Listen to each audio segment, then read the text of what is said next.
My name is Brielle Morgan. I'm 32, a licensed real estate agent and co-owner of the house my parents live in. I helped rebuild that porch. I rolled the first coat of paint on the shutters. And last night, after I brought dessert and wine to what I thought was just another family dinner, my mother told me to get out. She called me a guest. My brother turned up the music. My dad didn't say a word. So I left. Quietly, no door slamming, no fight. But what they didn't know, what they never bothered to check, my name is still on the deed. This morning, I got a call from the mortgage company. Someone had tried to forge my signature and remove me from the ownership. And that was the moment I realized they didn't just want me gone. They wanted me erased. Before I show you how I uncovered every piece of their plan and how I turned it all against them, comment below where you're watching from. And if you've ever had family cross a line that can't be uncrossed, hit that like button and subscribe. This isn't just a story about a house. It's about what happens when you stop letting people steal your name and finally take it back. I parked 2 blocks away. The driveway was full, but I knew better than to show up too early to a Morgan family dinner. My mother hated it when I arrived before the wine was even opened. So I waited in the car for 5 minutes, rehearsing small talk, checking the bottle of Chardonnay I brought. Crisp, mid-range, chilled. I even stopped at that little bakery on Western Avenue for a lemon tart, my dad's favorite. As I walked up the stone path, I could still see the patch of paint I'd rolled onto the shutters years ago. I had been 16. That summer, I was the one who helped Dad rebuild the porch after the storm. I remembered hammering nails, staining wood, arguing over what shade of warm beige to use. And now, standing there with a wine bottle in one hand and a dessert in the other, I felt like a stranger approaching a museum exhibit labeled My Former Life. Inside, the air was thick with garlic and tension. My mom glanced up as I stepped into the kitchen. Her smile didn't touch her eyes. "That's not the wine I told you to bring," she said. "Hi, Mom," I replied, keeping my tone light. "Nice to see you too." She didn't answer. Caleb strolled in from the living room wearing designer sweats and carrying nothing but a phone. He clapped me on the shoulder like I was his college roommate. "Hey, sis, still playing grown-up in your tiny apartment?" He grinned. I opened my mouth to reply, but Dad walked in, nodded once at me, and started washing his hands at the sink. The silence that followed was louder than anything I could have said. Dinner was served at 7 sharp. Roast chicken, green beans, cornbread, and that odd cranberry thing my mom made from a recipe she found in Southern Living 20 years ago. We sat at the long oak table, the one Caleb never helped stain, and tried to pretend we were a functioning family. I complimented the food. No one responded. I tried asking Caleb how his new business venture was going. He launched into a story about cryptocurrency, forgot the name of the coin halfway through, and shrugged it off like details were beneath him. Then came the moment. We were halfway through the lemon tart when Caleb leaned back in his chair and grinned. "You know, Brielle, you're not really part of the family anymore. Not since you moved out and started, what is it again? Filing home listings?" Janet snorted. "She doesn't even visit unless there's cake involved. You don't live here. You don't belong." I blinked. "I brought the tart," I said softly. Janet pushed back her chair. "And a bottle of cheap wine." Wow, what a gift. My hands curled under the table. "I painted this house," I said, not even sure who I was talking to. "I roofed it with Dad. I lived here until—" Janet's voice cut through me like a whip. "Bitch, get out. You're not welcome here." The words hung in the air like smoke from a kitchen fire. No one moved. Dad looked down at his plate.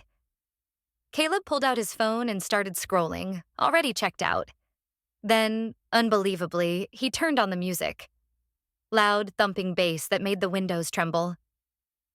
I stood up. My napkin fell to the floor. No one picked it up. I walked out without another word. The lemon tart was still half eaten on my plate. I didn't take the wine bottle back. I didn't slam the door. I didn't cry. I walked to my car. I turned the engine.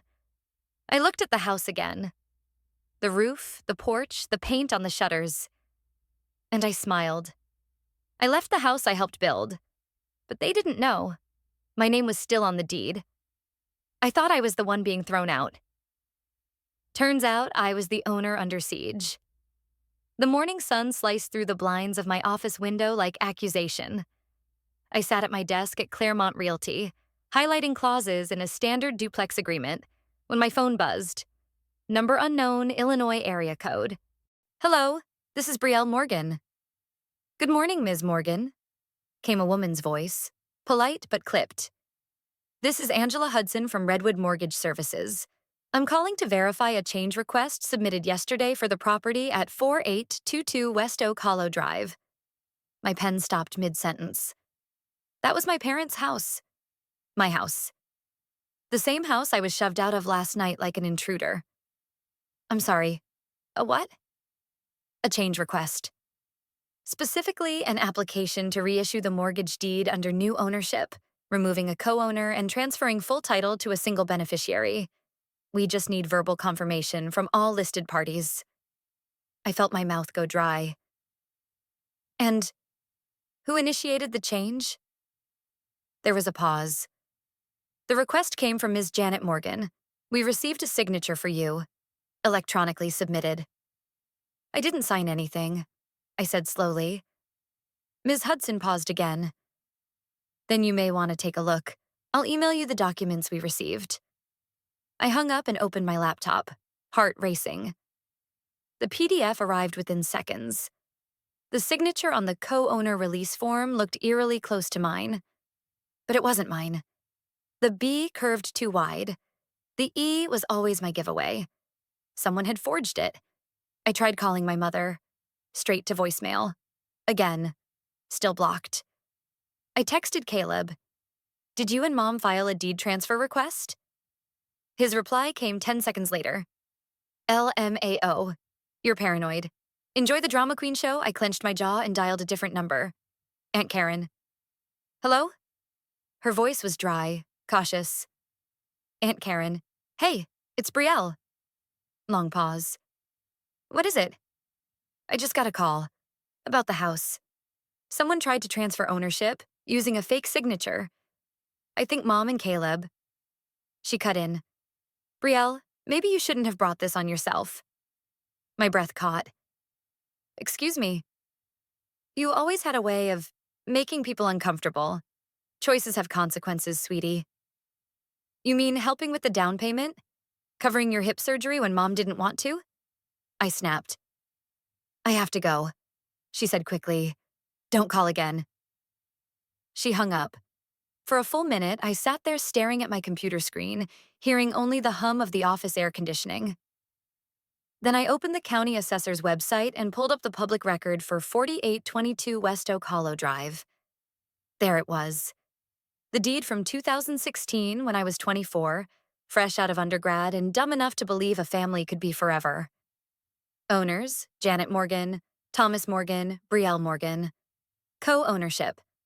Type, joint tenancy. Last recorded change, none. They hadn't succeeded, not yet.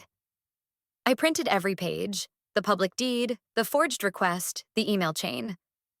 I sealed them in a manila folder with shaking hands. Then I picked up the phone and dialed Greg Lane, the associate real estate attorney who worked 3 desks down. Greg? I need to ask you something hypothetical. Say a co-owner of a property discovers someone's trying to erase them illegally. What would you suggest? He whistled. I'd suggest you bring in everything you've got. And don't wait.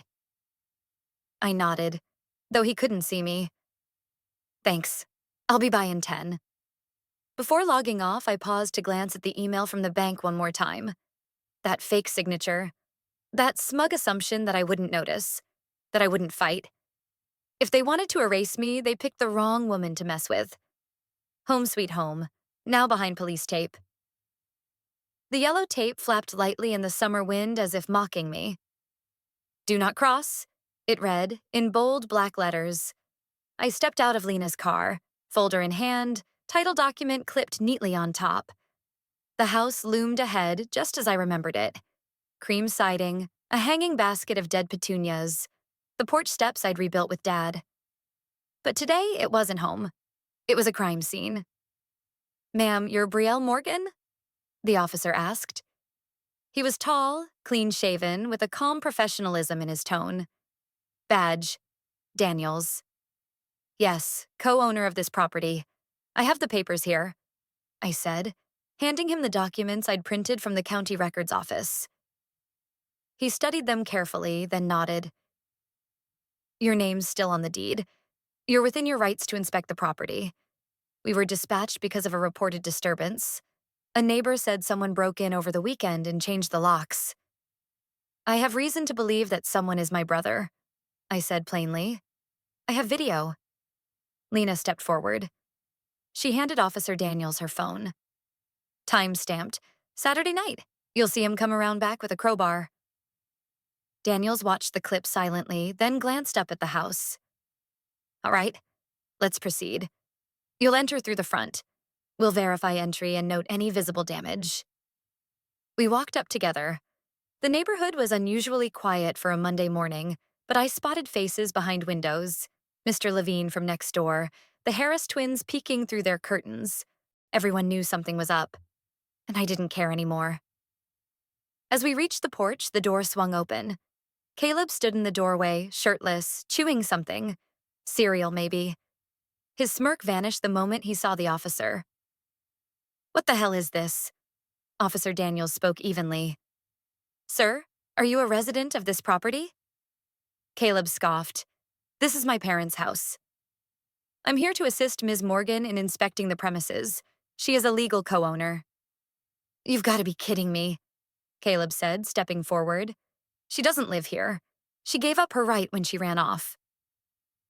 "Sir, step aside," Daniels ordered, hand brushing near his holster.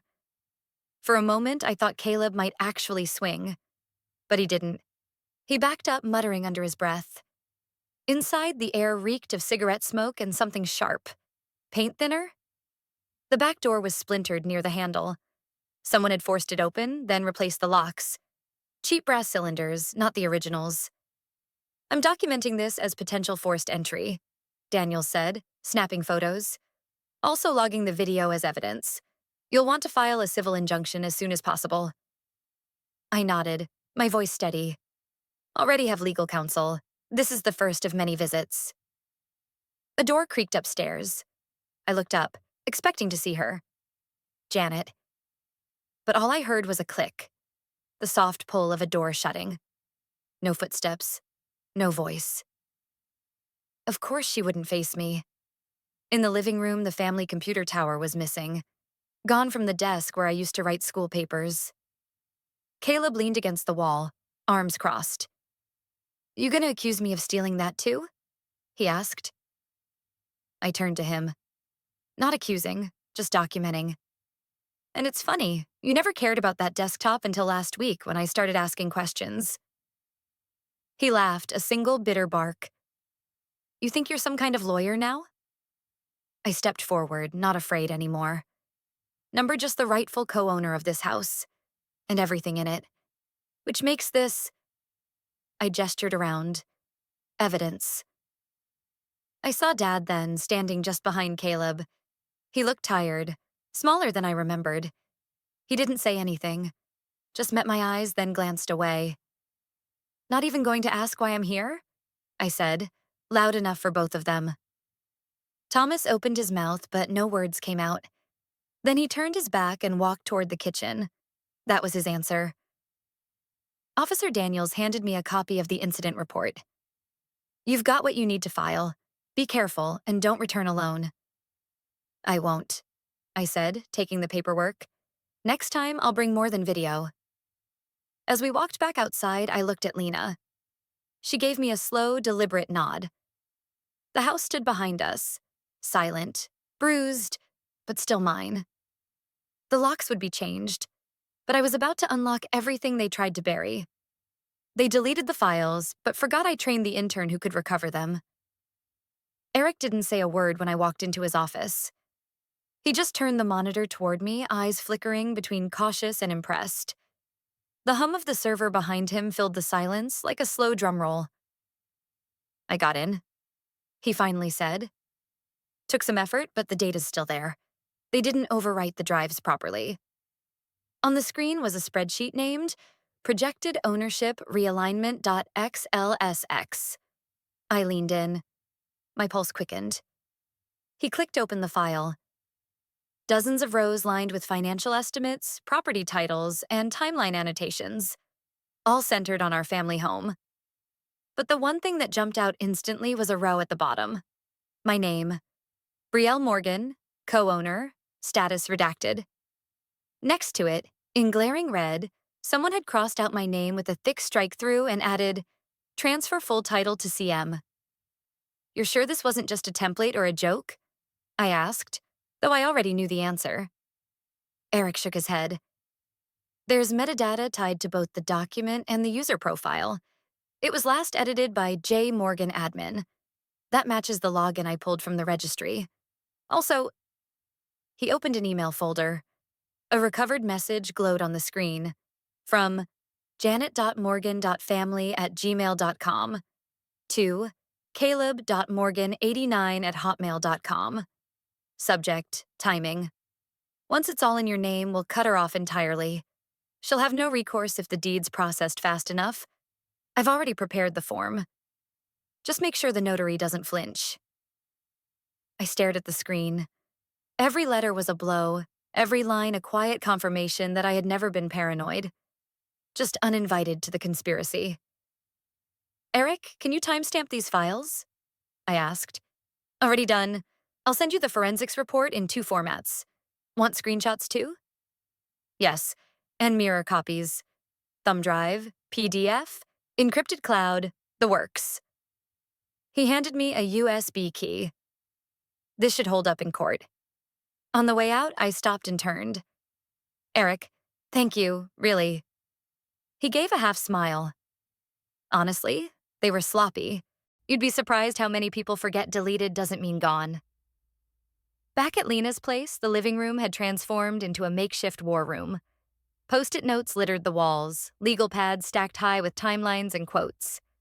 Lena was at the table, phone in one hand, stylus in the other. "You're back," she said. "Well?" I plugged in the drive, projecting the screen onto the TV. The files lit up the room like fireworks. Spreadsheet, emails, and finally, the draft. Warranty deed draft. Caleb Morgan.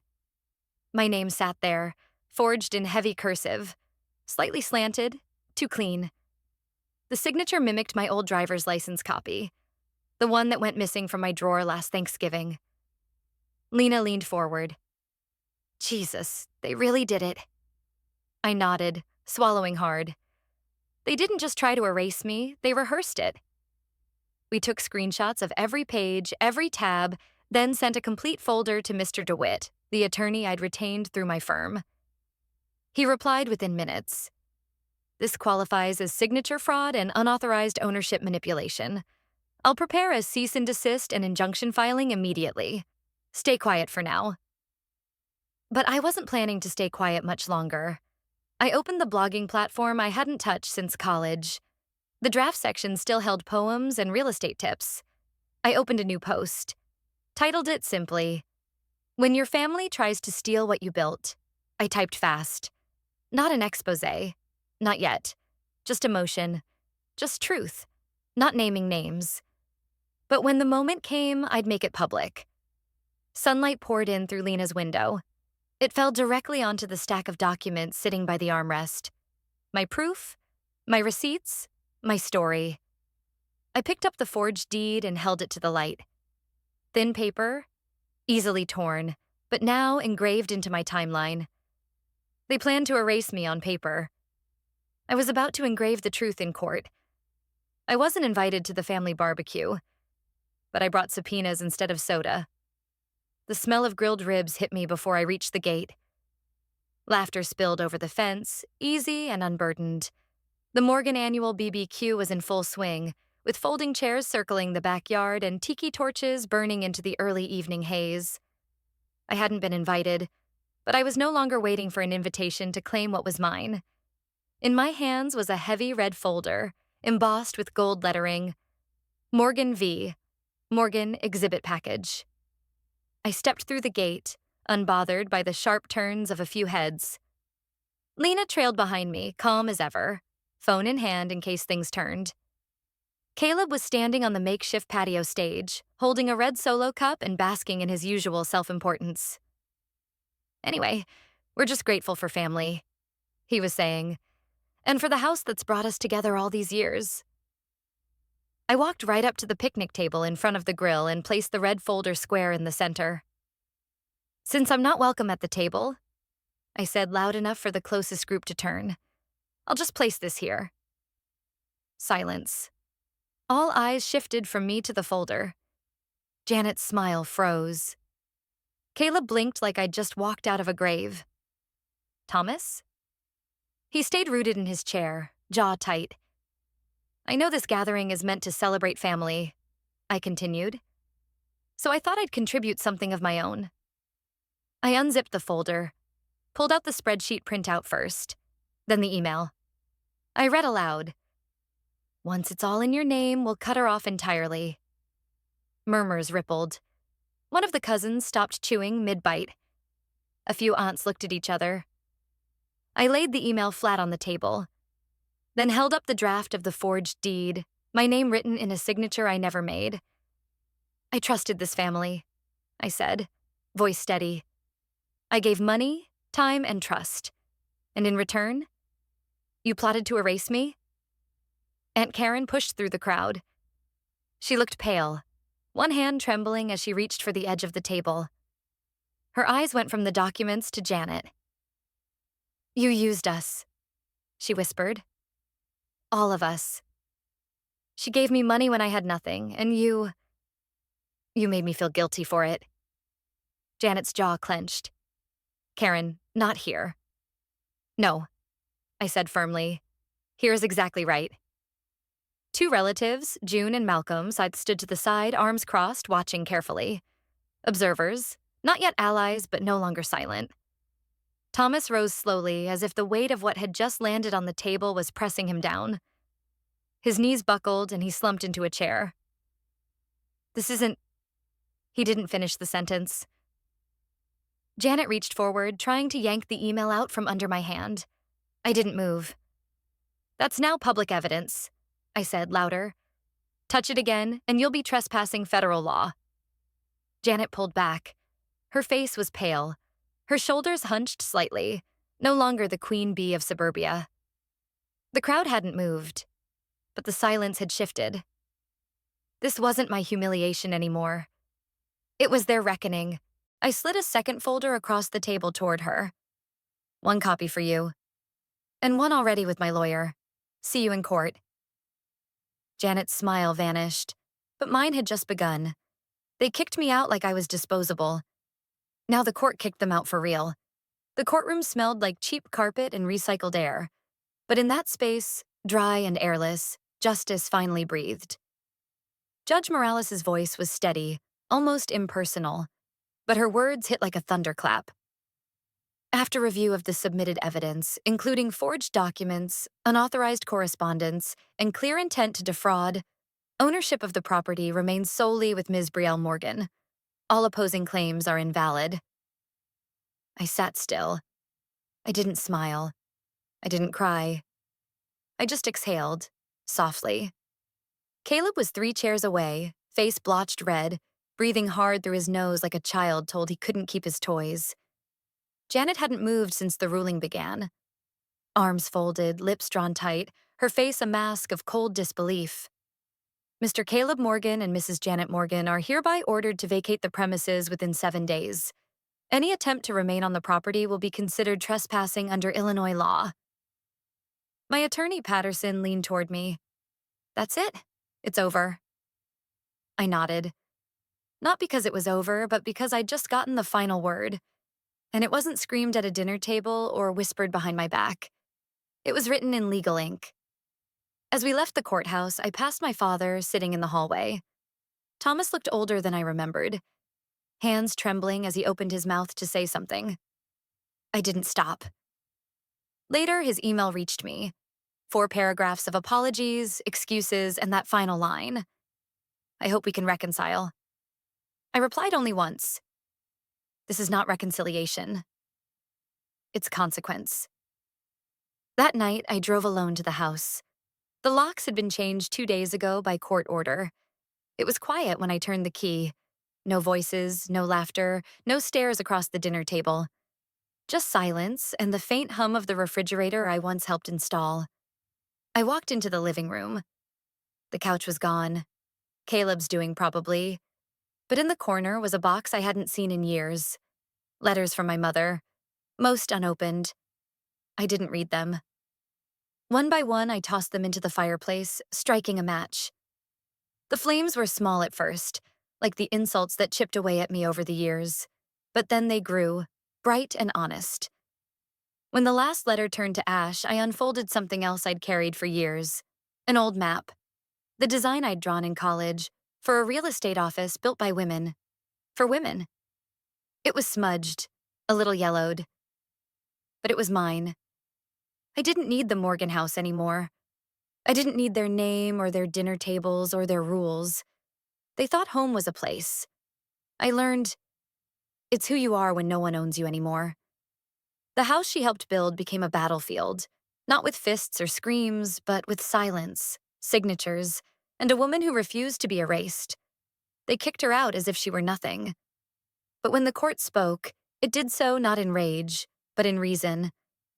And every piece of truth she held quietly in her hands became a weapon sharper than betrayal. Justice did not come quickly. It never does for those taught to stay quiet, to keep peace at the expense of dignity. But when it arrived, it did so without apology, and left no room for denial. This wasn't just about property. It was about presence. About reclaiming the space they tried to take from her. In the home, in the family, and in the story they wanted to rewrite without her. She didn't burn bridges. She illuminated every lie they built them on. Sometimes, healing begins not with forgiveness, but with boundaries. Because no wall of lies can stand forever against the tide of truth. And no one is truly powerless once they decide to stop being silent.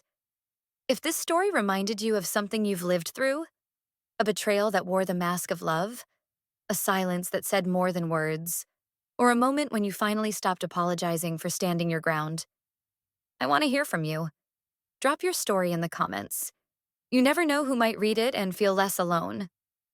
And if you believe that truth deserves a voice, not just behind closed doors, but out in the open, subscribe and stay with me. Because this story, it may have started with a stolen house, but it ends with a woman who refused to be erased.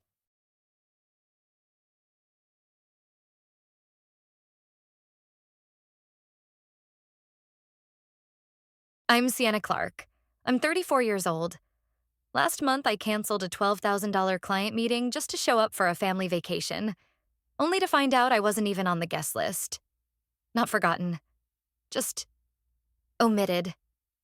They smiled through me like I was a stranger in their highlight reel. And when I booked my own room, again, paid for my own seat, again, and stood waiting at a dinner table that never welcomed me, I realized this wasn't an oversight. This was tradition. But what they didn't know is that I'd already built a world outside of their invitations, a world that knew my name, not my silence. Before I tell you how a folding chair, a chocolate torte, and a self-addressed letter cracked open a lifetime of performance, tell me where you're watching from. Drop a comment if you've ever stayed too long at a table that never set a place for you. And hit subscribe for more stories where dignity doesn't beg to be seen. It walks out on its own terms. This story isn't about revenge. It's about what happens when you stop auditioning for a role you never agreed to play. The air inside the Golden Shore Resort was thick with lavender-scented coolness, the kind you only find in overmarketed brochures and overpriced spas. Outside, the Florida sun blazed through palm shadows on polished stone tiles. I was still wearing the blazer from my flight. Crease-proof, brand new, and clinging to my back from the heat, when I saw them. Lauren stood at the check-in desk, laughing effortlessly. Her voice rose like the chime of silverware on fine china. Delicate, crisp, drawing attention. Matt stood beside her, carrying Emily on his hip. Janet, my mother,